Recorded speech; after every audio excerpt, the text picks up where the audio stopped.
Assalamualaikum viewers, तो welcome in another video with everything easy. तो এই লেকচার ভিডিওটা আমরা গত লেকচার ভিডিওর কন্টিনিউ পার্ট বলতে পারি, তাছাড়া ইউনিক ভিডিও বলতে পারি, কারণ এই লেকচার ভিডিওতে আমরা দেখব কিভাবে অনলাইন অ্যাপস কে অফলাইনে কনভার্ট করা যায়। গত লেকচার ভিডিওতে আমরা দেখেছিলাম কিভাবে একটা অনলাইন কমপ্লিট ওয়ালপেপার অ্যাপ তৈরি করা যায়। তো গত লেকচার ভিডিওতে আমরা একটা এরর পেয়েছি, পরবর্তীতে যদিও ঠিক করতে পারিনি গত লেকচার ভিডিওতে, তো কমপ্লিট হয়েছিল। গত লেকচার ভিডিওতে আমরা কোন পর্যন্ত দেখেছিলাম সেটা হচ্ছে অনলাইন থেকে ইমেজ এনেছিলাম আমাদের অ্যাপে, এবং ইমেজকে ক্লিক করার সাথে সাথে আমাদের ইমেজটা ওয়ালপেপার হিসেবে সেট হয়ে যাচ্ছিল। তো গত লেকচার ভিডিওতে প্রবলেম হয়েছে, সেটা হচ্ছে আমি যদি ক্লিক করি, এই ইমেজটাতে যদি আমি ক্লিক করি, তাহলে দেখবে এই পর্যায়ে এসে রান আমাদের অ্যাপটা ক্র্যাশ করবে। কিন্তু গত লেকচার ভিডিওতে আমাদের অ্যাপটা অর্থাৎ ওয়ালপেপার ইমেজ ক্লিক করার পরে ওয়ালপেপারটা সাকসেসফুলি সেভ হয়েছিল, কিন্তু এইবার আর সেভ হচ্ছে না। তার মূল কারণ কি? মূল কারণ হচ্ছে কোড উপর থেকে পড়তে আসে, কোড এখানে এসে পারমিশন নিচ্ছে, তারপরে এই কাজগুলো করছে। এখন দ্বিতীয়বার কোড যখন আবারও পারমিশন নিচ্ছে, আমরা তো প্রথমবারে পারমিশন গ্রান্ট করে দিয়েছি, তাহলে এই যে কোডগুলো প্রোগ্রাম আবারও রান করছে, তো এইগুলোর আমাদের কোনো প্রয়োজন নেই আবারও রান করা, তাই না? আমি চাই কোড এখান থেকে পড়তে চলে আসুক, ঠিক আছে? তো ঠিক এই কারণে আমরা এই পেজটাকে অর্থাৎ এই অংশটুকুকে কাট করে এই যে নিচে এখানে পেস্ট করে দেব, ঠিক আছে? উপর থেকে নিয়ে অন ক্লিকের ভেতরেই, ঠিক আছে, এই যে অন ক্লিকের উপরে গেট অল পারমিশনটাকে নিয়ে নেব, অর্থাৎ এই অংশটাকে কোড 5 টাইম পড়ে যখন এখান থেকে পারমিশন গ্রান্ট করে নিবে, আর এর মধ্যে যাবে না কোড, ঠিক আছে? তার পরবর্তীতে যতবারই আমরা ইমেজে ক্লিক করে পেজটাকে সেভ করতে যাব, ততবারই আমাদের এই যে ইমেজটাকে অর্থাৎ এখান থেকে নিয়ে নেবে অটোমেটিক। এই যে এইটুকুকে কল করবে, এই গেট অল পারমিশনকে আর কল করার প্রয়োজন পড়বে না, এখান থেকে কল করবে এবং আমাদের সেট ওয়ালপেপার সেট করে দিবে। ওকে, তো এই পর্যায়ে যদি আমি রান করি, কাজ আমাদের এটুকুই, জাস্ট উপরের লাইন গেট অল পারমিশন উপর থেকে নিয়ে এই যে নিচে পেস্ট করে দিতে হবে, এটুকুই কাজ, ঠিক আছে? তো এই পর্যায়ে যদি আমি রান করি, ইনস্টল হচ্ছে, লঞ্চিং অ্যাক্টিভিটি, তো আমাদের অ্যাপটা সাকসেসফুলি রান হয়েছে। যদি ক্লিক করি, আই থিংক এবার আমি ক্লিক করব। সরি গাইস, আমার ইন্টারনেট স্পিড একটু স্লো, তার জন্য লেট হচ্ছে। তো আমি চাচ্ছি এই ইমেজটাকে ওয়ালপেপার হিসেবে সেট করতে, আমি এই ইমেজের উপর ক্লিক করলাম। তো এইবার আমাদের সেট ওয়ালপেপার সাকসেসফুলি চলে আসবে। এখন যদি আমি ব্যাক যাই, তাহলে দেখবো এই ইমেজটা আমাদের সাকসেসফুলি ওয়ালপেপার হিসেবে সেভ হয়ে গেছে। Wow, that's awesome. তো চলে আসি এই লেকচার ভিডিওতে। এটা আসলে গত লেকচার ভিডিওর এরর সলভিং ছিল। তো এই লেকচার ভিডিওতে আমরা যেটা দেখবো সেটা হচ্ছে ইমেজ এবং টেক্সটকে কিভাবে অফলাইনে নিয়ে আসা যায়, ঠিক আছে? তো আমরা কি দেখবো, মূল থিমটা আমি একটু বলি। মূল থিমটা হচ্ছে আমরা এই পর্যায়ে যে পর্যায়ে আমরা আসি সেটা হচ্ছে অনলাইন থেকে ইমেজ এবং ইমেজকে নিয়ে আসছি অ্যাপসে। আমরা চাচ্ছি যে অ্যাপসটি যখন ফার্স্ট টাইম রান করব, শুধুমাত্র তখনই ইন্টারনেট কানেকশনের প্রয়োজন পড়বে। এরপর আমরা যতবারই রান করব ততবারই আমাদের ইন্টারনেট কানেকশন ছাড়াই অ্যাপসটা কাজ করবে। ওকে, তো এতটুকুই, ঠিক আছে? তো সর্বপ্রথম যদি চলে যাই আমরা আমাদের প্রজেক্টে যাওয়ার পর আছে, এটা নিচ্ছে না, তো নেওয়ার প্রয়োজন নেই। গো টু ডক্সে যাই, এটা আবারও রান করে রাখি। তো গো টু ডক্সে যাওয়ার পরে আমরা অ্যান্ড্রয়েডে যাব, এখান থেকে গেট স্টার্টেড ফর অ্যান্ড্রয়েড করে নিলাম। এখান থেকে আমরা কোথায় যাব? আমরা চলে যাব এখান থেকে রিয়েল টাইম ডাটাবেজে, কারণ আমরা রিয়েল টাইম ডাটাবেজ নিয়ে কাজ করছি। তারপর অ্যান্ড্রয়েড থেকে চলে যাব ইনেবল অফলাইন ক্যাপাবিলিটিস। তো এখান থেকে শুধুমাত্র টেক্সটকে কিভাবে করতে হয় সেটা দেওয়া আছে, কিন্তু ইমেজের জন্য আমাদের অনেক বেশি কোড লিখতে হয়, ঠিক আছে? এখানে যে অংশটুকু রয়েছে দেখতে পাচ্ছেন, এই অংশটুকু অ্যাকচুয়ালি আমাদের টেক্সটের জন্য কাজে লাগে। টেক্সটকে অফলাইনে আনা একেবারে ইজি। তো যদিও আমাদের অ্যাপসে কোনো টেক্সট নেই, তারপর আমি টেক্সটটাকে দেখিয়ে দিব অবশ্যই। তো এখান থেকে আচ্ছা আমাদের একটু কাজ বাকি রয়েছে, তারপর আমি এটাকে কপি করে নিলাম, এই লাইনটাকে কপি করে নিচ্ছি, এখানে অনলাইন চলে যাই। এখানে আমাদের একটা ক্লাস নিতে হবে, অফলাইন ক্লাস। তো আপনার ইচ্ছা মতো নাম দিয়ে নিতে পারেন, আমি নাম অফলাইন দিয়ে নিচ্ছি, অফলাইন। ওকে, তো এর মধ্যে আমাদের ওই লাইনটা পেস্ট করে দিতে হবে, এই যে এই লাইনটা এখানে পেস্ট করে দিলাম। ওকে, আই থিংক আমাদের কিছু এরর হচ্ছে। ওকে, তো আমাদের এররটা আসলে ভেরি সিম্পল এরর, সেটা হচ্ছে অফলাইন ক্লাসকে আমরা এক্সটেন্ড করি নাই। এক্সটেন্ড করতে হবে আমাদের অ্যাপ্লিকেশনের সাথে, ঠিক আছে? অ্যাপ্লিকেশনের সাথে এক্সটেন্ড করে দিলাম, ব্যাস। এইবার আমাদের যদি gate what is this firebase instance dot get, আচ্ছা আমি লাইনটা লিখি কেমন, কারণ আমি বুঝতেছি না, আমাদের এরর যাওয়ার কথা না। firebase database dot get। ওকে, তো এররটা আসলে ভেরি সিম্পল, সেটা হলো আমাদেরকে এটাকে তো অন ক্রিয়েট এর মধ্যে দিতে হবে, ঠিক আছে? যে অ্যাপ্লিকেশনকে এক্সটেন্ড করার পরে আমরা যেটা করব সেটা হচ্ছে অন ক্রিয়েট কে কল করে নিব। কল করে নেওয়ার পর এর মধ্যে আমরা পেস্ট করে দিব আমাদের লেখাটা। আচ্ছা এই অংশটা না actually firebase database dot get instance dot persistent enable টাকে ট্রু করে দেব। ওকে, তো এটুকুর কাজ এরকমই। ইমেজ টেক্সটের জন্য টেক্সট রিট্রিভের জন্য এইটুকুই আমাদের যথেষ্ট। জাস্ট এই এক লাইনের কোড। অ্যাপ্লিকেশনকে এক্সটেন্ড করতে হবে, অন ক্রিয়েট নিতে হবে, তার মধ্যে এই লাইনটা দিতে হবে। তারপর আমরা চলে যাব মেইন অ্যাক্টিভিটিতে। মেইন অ্যাক্টিভিটিতে যাওয়ার পরে উপরের দিকে যেখানে আমরা ডাটাবেজ নিয়েছি, এই ডাটাবেজের এখানে আমাদের ছোট্ট একটা কাজ রয়েছে। সেটা হচ্ছে যদি নিচের দিকে যায় দেখতে পারবেন এই যে এই লাইনটা আমরা অলরেডি নিয়ে রেখেছি, তো নিচের লাইনটা নিতে হবে। Score ref keep sync true করে দিতে হবে। ওকে, তো আমাদের ক্ষেত্রে এটা ডাটাবেজ রেফারেন্স নামে, তো database reference dot keep sync true করে দিলাম। Wow, that's awesome. তো এই পর্যায়ে এসে আমরা যদি রান করি তাহলে টেক্সটের জন্য যথেষ্ট। যদি আমাদের অ্যাপসে কোনো টেক্সট নেই তার জন্য আমরা দেখতে পারবো না, যদি টেক্সট থাকতো তাহলে অফলাইনে টেক্সটটা আমাদের চলে আসতো। ঠিক আছে, তো এবার আমরা অফলাইনে ইমেজ কিভাবে আনতে হয় সেটা দেখবো। গাইস, ইমেজের জন্য আমাদের একটা ডিপেন্ডেন্সি আছে, সেই ডিপেন্ডেন্সিটা সর্বপ্রথম আমাদেরকে এখানে ইমপ্লিমেন্ট করে নিতে হবে। তো ডিপেন্ডেন্সিটা হচ্ছে আমাদের ওকে এইচটিটিপি ডিপেন্ডেন্সি। ওকে, তো এইটা হচ্ছে আমাদের ডিপেন্ডেন্সি। তো ডিপেন্ডেন্সি ইমপ্লিমেন্ট করার পর আমি সেন্ড নাও করে নিলাম।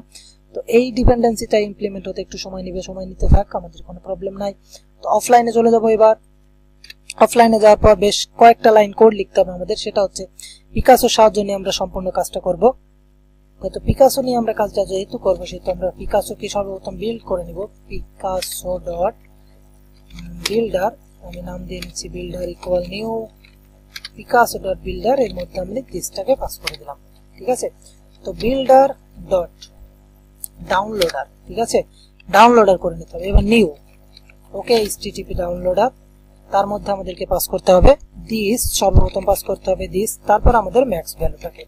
ঠিক আছে, আমি এখানে ম্যাক্স লিখছি, থিঙ্ক ম্যাক্স ভ্যালু চলে আসার কথা। আচ্ছা, ইন্টিজার ডট ম্যাক্স ভ্যালু হবে actually, integer dot max value. Okay, তো ইন্টিজার ডট ম্যাক্স ভ্যালু নিয়ে নিলাম। এখন বিল্ডারটাকে আমাদের বিল্ড করে নিতে হবে, বিল্ডার ডট বিল্ড। তো বিল্ড করে আমরা রাখবো কোথায়, রাখবো হচ্ছে পিকাসো বিল্ডারের মধ্যে। ওকে, তো ক্লাসের অবজেক্ট নিয়ে নিই, পিকাসো ক্লাসের অবজেক্ট নিয়ে নিলাম, বিইউআইএলডি বিল্ড অবজেক্টের মধ্যে আমরা বিল্ড করে রেখে দিলাম। ওকে, তো কন্ট্রোল অল্টার এল দিয়ে আমি সবকিছু সেট করে নিচ্ছি। তো এখানে আমরা কি কি লিখেছি সেটা আমরা দেখতে পাবেন। পিকাসো প্রথমে বিল্ড করে নিয়েছি, তারপর এখানে এইচটিটিপির ম্যাক্স ভ্যালু সেট করে দিয়েছি এবং এটাকে বিল্ড করে নিলাম। তো এই পর্যায়ে আমরা যেটা করব সেটা হচ্ছে এই বিল্ডের সাথে অনেকগুলা বেশ দুটো একটা মেথড দিয়েছে, সেটা হচ্ছে সেট লগিং ইনেবল। তো প্রথমে সেট ইন্ডিকেটর ইনেবলটাকে আমরা ট্রু করে দিব।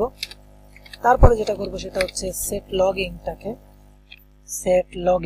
ওকে, সেট লগিংকে আমরা ট্রু করে দিব। পর্যায়ে এসে পিকাসোর সাথে সেট সিঙ্গেলেটনটাকে আমরা ট্রু করে দেব। ঠিক আছে, Picasso dot set singleton instance true. Okay, তো জাস্ট এটুকুই কাজ করতে হবে আমাদের। এই কয় লাইন কোড লিখতে হবে। আচ্ছা, এখানে ট্রু নিচ্ছে না কেন? ও আচ্ছা, এটা তো পিকাসো নিবে, এই যে বিল্ডটাকে নিবে। ঠিক আছে, এটা পিকাসো ফাংশন নিবে, পিকাসোর অবজেক্ট নিচ্ছে বিল্ড। ওকে, তো এই কাজটুকুই করতে হবে আমাদের। এর জন্য সর্বপ্রথম আমরা যেটা করলাম সেটা হচ্ছে এখানে একটা স্কোয়ার আপ ওকে এইচটিটিপি এর একটা ক্লাস নিয়ে নিলাম, সরি ডিপেন্ডেন্সি নিয়ে নিলাম। তারপর এখানে বেশ কিছু লাইন অ্যাড করলাম যাতে করে ইমেজটাকে আমরা অফলাইনে কনভার্ট করতে পারি। তো এর পর্যায়ে আমরা যেটা করবো সেটা হচ্ছে অ্যাডাপ্টার ক্লাসে চলে যাবো। অ্যাডাপ্টার ক্লাসের মধ্যে আমাদের বেশ কিছু কাজ রয়েছে, সেটা হোল্ডারের মধ্যে করতে হবে। তো হোল্ডারের মধ্যে আমি করে নিই। সর্বপ্রথম অফলাইনের জন্য আমাদের যেটা করতে হবে, Picasso dot context dot load URI কোনটা আমাদের mlist dot gate position dot gate image link. এইবার ডট নেটওয়ার্ক পলিসি, ঠিক আছে, অফলাইন। ওকে, অফলাইনের জন্য করে নিলাম ডট ইন্টুর মধ্যে আমরা কি কি দিব, ইন্টু হচ্ছে হোল্ডার ডট, একটু পরে আমি বলে দিব আসলে কোথায় কি করেছি। তারপরে নিউ, এটুকু আপনাদের মনে করতে হবে, নতুন জিনিস শিখতেছে, নিউ কল ব্যাক। ওকে, তো কল ব্যাক দিলাম আমরা। এইবার এই লাইনটাকে আমি কাট করে এইখানে পেস্ট করে দিচ্ছি। ওকে, আচ্ছা, কাট হয়নি অ্যাকচুয়ালি, আমি কাট করে নিয়ে আসছি এবং এখানে পেস্ট করে দিলাম। ওকে, তো আমরা আসলে কি করলাম, পজিশনটাকে আমাদের ফাইনাল করে দিতে হবে, মেক ফাইনাল। ওকে, ফাইনাল করে দিলাম। তো আমরা আসলে এখানে কি করলাম একটু দেখি, প্রজেক্টটাকে ছোট করে দিই। এখানে আমরা যেটা করলাম সেটা হচ্ছে সর্বপ্রথম আমরা বলছি এখানে অফলাইন থেকে কোড নেবে, ইমেজটাকে নেবে অফলাইন থেকে। যদি সাকসেস হয় তাহলে তো সাকসেস হলোই, আর যদি এরর হয় তাহলে অনলাইন থেকে নেবে। ওকে, যদি অফলাইন থেকে নিতে না পারে, প্রথমে বলছি অফলাইন থেকে নেবে, যদি না পারে তাহলে অনলাইন থেকে নেবে। ওকে, জাস্ট এতটুকুই কোড। এই পর্যায়ে এসে আমরা কোডটাকে রান করব। আচ্ছা, আমরা ছোট্ট একটা এরর করেছি, আমি রান করলাম এর সাথে। তারপর এখানে এই যে এখানে নেম অ্যাড করে দিতে হবে, আমাদের যে নতুন ক্লাসটা নিয়েছি, ঠিক আছে, সেই ক্লাসের নাম দিয়ে দিতে হবে ডট অফলাইন। এটা আমাদের ক্লাসের নেম দিয়ে দিতে হবে অবশ্যই। তো এটা আমি সরিয়ে দিচ্ছি। তো আমরা কি কি করলাম আমি একটু দেখে নিই। আবার রান করার আগে এটা ইনস্টল হচ্ছে হোক, কেননা আমাদের সরি গাইস, কেননা আমরা জানি যে এটা কাজ করবে না ইনস্টল হলেও। তো আমরা কি কি করলাম, সর্বপ্রথম আমরা একটা অফলাইন নামে ক্লাস নিলাম। কোথায় গেল সেই ক্লাস, এই যে অফলাইন নামে একটা ক্লাস নিলাম যেটাকে এক্সটেন্ড করছে অ্যাপ্লিকেশন। তারপরে অন ক্রিয়েট নিয়েছি। অন ক্রিয়েটের মধ্যে প্রথমে টেক্সটের জন্য সেট পিসেস ইনেবল করে দিয়েছি এবং এখান থেকে আমরা ডাটাবেস রেফারেন্স কিপ সিঙ্ক করে দিয়েছি ট্রু। তারপরে এটা টেক্সটের জন্য যথেষ্ট। এবার অনলাইনের জন্য, অফলাইন ইমেজের জন্য, তো ইমেজের আগে টেক্সটের বেলায় কিন্তু এটা দিয়ে নিতে হবে, এটা সবার আগে দিয়ে নিতে হবে টেক্সটের সময়। ওকে, তারপর চলে আসি অফলাইন ক্লাসে। অফলাইন ক্লাসে আসার পর এখান থেকে আমরা বেশ কয়েকটা লাইন অ্যাড করেছি, জাস্ট পিকাসর বিল্ড করে নিয়েছি। তারপরে ওকে এইচটিটিপি ম্যাক্স ভ্যালু দিয়ে রেখেছি। তারপরে পিকাসর বিল্ড করে নিয়েছি, বিল্ড করে পিকাসর অবজেক্টের মধ্যে বিল্ড রেখে দিয়েছি। এই দুই লাইন অ্যাড করেছি, তারপর সিঙ্গুলারটন বিল্ড করে দিয়েছি। ওকে, তো মেইন অ্যাক্টিভিটি নয় অ্যাকচুয়ালি অ্যাডাপ্টার ক্লাসে। তারপরে যেটা করেছি সেটা হচ্ছে অফলাইন থেকে ইমেজ নিয়েছি, যদি অফলাইন থেকে নিতে না পারি তাহলে অনলাইন থেকে নেবে, এতটুকুই কাজ। এই পর্যায়ে এসে আমরা কোডটা রান করতে পারি। তো বেশ সময় আছে এখনো 11 মিনিট। আমি অলরেডি 20 মিনিট করে ভিডিও তৈরি করে আপনারা জেনে থাকবেন হয়তো, কিন্তু গত লেকচার ভিডিওটা অনেক লম্বা করেছি, আমি প্রায় 50 মিনিট মতো করেছি, কেননা গোটা অ্যাপটা তৈরি করেছি একটা লেকচার ভিডিওতে। সেখান থেকে আমরা দেখেছিলাম কিভাবে অনলাইন ডাটাবেস তৈরি করতে হয় ফ্রিতে, ডাটাবেস থেকে ইমেজ অ্যাপের মধ্যে নিয়ে আসতে হয়, অ্যাপের সাথে রিসাইকেলের ভিডিও লিসেনার অ্যাড করেছি, তারপরে সেখান থেকে আবার ওয়ালপেপার অ্যাড করেছি, সেট করেছি, অনেকগুলা কাজ করেছি গত লেকচার ভিডিওতে। তো প্রতিবারের মতো কোড ডিসক্রিপশনে দেওয়া থাকবে, আপনারা সেখান থেকে কোড কপি পেস্ট করতে পারেন এবং দেখে নিতে পারেন খুব সুন্দর করে কোড। আচ্ছা, আমার ইমুলেটর হ্যাং করলো নাকি? আচ্ছা, হ্যাং করে নাই। তো আমাদের এইটা কিন্তু অনলাইনে হলো, ঠিক আছে। এবার আমি অফলাইন করে দিচ্ছি আমাদের অ্যাপটা। অফলাইন করে দিলাম আমার অ্যাপটা। ও তেরি, কোথায় ক্লিক পড়ে গেল। ওকে গাইস, তো আমি আমার অ্যাপস থেকে এমুলেটর থেকে ইন্টারনেট কানেকশন সরিয়ে দিয়েছি, দিয়ে তারপরে আমাদের অ্যাপসটা আবারও রিলোড দিব, ঠিক আছে। তো আমি ব্যাক করে যাচ্ছি এবং ক্যাশ থেকেও ডিলিট করে দিচ্ছি অ্যাপসটা। ওকে, ক্যাশ থেকেও ডিলিট করে দিলাম। তো এবার যা এসে আমি যদি সার্চ করি, ফিরে যাচ্ছি,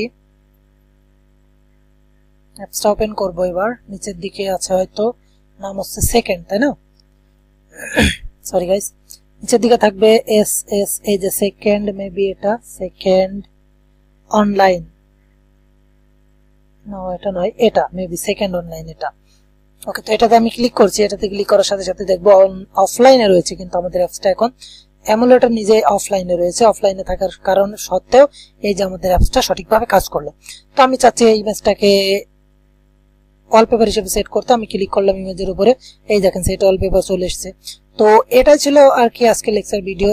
দেখতে পারলেন যে কিভাবে আমাদের অনলাইন অ্যাপকে অফলাইনে কনভার্ট করা যায়। এই যে আমাদের অফলাইন অ্যাপটা, যখন আপনি ক্লিক করবেন এখানে এই যে ফায়ারবেস কনসোল, এটা আমাদের সেকেন্ড অনলাইন ওয়ালপেপার। যখন নতুন একটা ইমেজ অ্যাড করবে, তো আমি নতুন একটা ইমেজ অ্যাড করি, আনস্ল্যাশ থেকে নতুন একটা ইমেজ অ্যাড করি। অবশ্যই ডাটাবেজে যাব। আমি আপনাদের হয়তো মনে থেকে থাকবে প্রথমে একটা সময় আমি বলেছিলাম যে এখানে mlist.clear এটাকে আমরা কমেন্ট আউট করেছিলাম। এইটার কি কাজ বলে দিব, দেখিয়ে দেব। ওকে, তো mlist.clear এর কি কাজ আমরা সেটা দেখবো এই লেকচার ভিডিওতে। তো এটাই দেখবো। এটাতে ক্লিক করলাম, এটা কপি ইমেজ অ্যাড্রেস চলে আসছে এখানে ডাটাবেজে। লোড নিচ্ছে, আমাদের লোড নিয়েছে সাকসেসফুলি, একটু সময় নিয়েছে আর কি। তো ইমেজ 5 নামে আমি একটা ক্লাস নিয়ে নিচ্ছি। ইমেজ 5 নামে একটা ফোল্ডার নিয়ে নিলাম, তার মধ্যে ইমেজ লিংক দিয়ে নিচ্ছি, ভ্যালু। ওকে, কন্ট্রোল ভি দিয়ে ভ্যালুটাকে দিয়ে দিলাম। এবং এখানে যখন আমি অ্যাড করতেছি, অ্যাড করার সাথে সাথে এখানে লোড নিয়ে নেবে আমাদের ইমেজটা। ওকে, এখন কিন্তু অফলাইনে আছে, অফলাইন থাকাকালীন কিন্তু আমাদের কোনো ইমেজ লোড নেবে না, নতুন করে আর আমাদের কোনো ডাটা লোড নেবে না। যদি লোড নেওয়া হতে হয় তাহলে অবশ্যই আমাদের অ্যাপসটাকে একবারের জন্য হলেও অনলাইন আনতে হবে। যখনই অনলাইন আনবে তখনই অটোমেটিক্যালি লোড নিয়ে নেবে এবং পরবর্তীতে আবার অফলাইন হলেও কিন্তু লোড নেবে। ঠিক আছে, তো এই দেখেন এই তিনটা একবারে এসছে, কিন্তু নিচেরটা অফলাইনে রয়েছে, অনলাইনে রয়েছে, সরি, লোড নিচ্ছে না। আচ্ছা, তো এই পর্যায়ে এসে আমি আমার প্রজেক্টটা রান করি, কারণ আমরা নতুন একটা ইমেজকে লোড নেওয়াতে চাচ্ছি। লোড নেওয়াতে গেলে আমাদের অবশ্যই মনে রাখতে হবে, যদি আমরা লোড নেওয়াতে চাই তাহলে আমাদের অ্যাপটাকে একবারের জন্য হলেও আমাদের অনলাইনে আসতে হবে। তো আমাদের অ্যাপসটা আবারও রান হয়েছে। যদি আমি নিচের দিকে যাই তো 1 2 3, আই হোপ, কোথায় গেল? ওকে, আসতেছে না কেন? এতক্ষণ তো আসলো, মেবি একটু ওয়েট করতে হবে। আচ্ছা, আসবে কি করে? আমাদের অ্যাপসটা তো ইয়াতেই নাই, ইন্টারনেটের সাথে কানেক্টেড নয়। আমি ইন্টারনেটের সাথে কানেক্ট করিনি আগে, আমি একটু ভুলে গেছিলাম। অনলাইন করে নিলাম। এই পর্যায়ে যদি আমি রান করি, আই থিঙ্ক এইবার আমাদের অ্যাপসটা সঠিকভাবে কাজ করবে। ঠিক আছে, তো এবার আমাদের অ্যাপস রান করেছে, আমাদের প্রথম 2টা রয়েছে, 3টা রয়েছে এবং নিচের দিকে আসি। তো নিচের দিকে আসি আমি, দেখেন এই যে 4 নম্বর, তারপরে দেখেন আরো এই যে এটা আমাদের নতুন অ্যাড, তারপরে দেখেন আবার শুরু থেকে শুরু হয়েছে, এটা আমাদের ফার্স্ট, এটা সেকেন্ড, এটা থার্ড। তো এটা আসলে এই জন্য হচ্ছে যে আমাদের নতুন করে একটা লিস্ট আছে, যখন আমরা আরো একটা ডাটা অ্যাড করতেছি সেই লিস্টে, তখন ওই লিস্টটা আবার পুনরাবৃত্তি করতেছে, অর্থাৎ নতুন করে অ্যাড হয়ে যাচ্ছে ওর নিচে।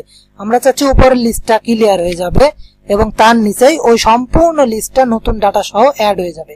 তো এবার আমরা mlist.clear অ্যাড করলাম। তো mlist.clear লেখার সাথে সাথে দেখতে পারবো যে আমাদের অ্যাপসটা ঠিকভাবে কাজ করবে। ঠিক আছে, তো বিল্ড রানিং দেওয়া খাচ্ছে। আচ্ছা, 17 মিনিট অলরেডি নিয়েছি আমি। তো লঞ্চিং অ্যাক্টিভিটি, আমাদের অ্যাক্টিভিটি লঞ্চ হচ্ছে, আই থিঙ্ক চলে আসবে এবার। আচ্ছা, এটা আমাদের ইমেজ 1টা 2টা 3টা 4টা 5টা। ওকে, দেখেন আর নাই। ঠিক আছে, এই 5টায় আসবে কারণ আমরা 5টায় অ্যাড করেছি। তো এই পর্যায়ে যদি আমি ফার্স্ট ইমেজটাতে ক্লিক করি ইয়া করার জন্য, সেট আপ ওয়ালপেপার সাকসেসফুলি। ওকে, তো আমি আসলে ভেবে পাচ্ছি না আমি অ্যাপসটা নিয়ে কি করব, কোন কাজটা দেখিয়ে দিব আপনাদের। কোনো কাজ যদি বাদ থেকে থাকে অ্যাপসে, অথবা কোনো বাগ যদি আপনারা পেয়ে থাকেন আপনারা কাজ করতে গিয়ে, অবশ্যই কমেন্টের মাধ্যমে জানিয়ে দিবেন, আর কোড ডিসক্রিপশনে থাকবে, আপনারা সেভাবে কাজ করে নিতে পারেন সুন্দরভাবে। এটা ছিল আজকের লেকচার ভিডিও, দেখাবে পরবর্তী লেকচার ভিডিওতে নতুন কোনো টপিক নিয়ে। ততক্ষণ পর্যন্ত ভালো থাকুন, সুস্থ থাকুন, আল্লাহ হাফেজ।